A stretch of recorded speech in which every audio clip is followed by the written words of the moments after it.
We're here with numero dos. Last time I said numero uno, which wasn't very smart. Yeah.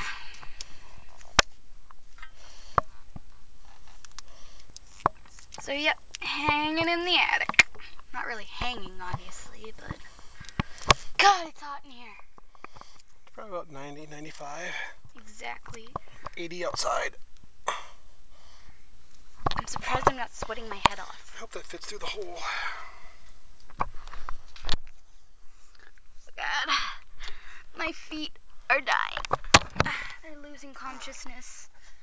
No, you know, the part's gonna be heard all over YouTube now. Don't make me laugh. God.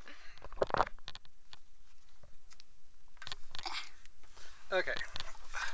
Don't catch it on fire. Well, that's a fluorescent bulb in there, so it's not likely. Okay. Okay, hopefully that will slide down in there nicely. We done? Yes. Okay, bye-bye, YouTube. That just collapse in there.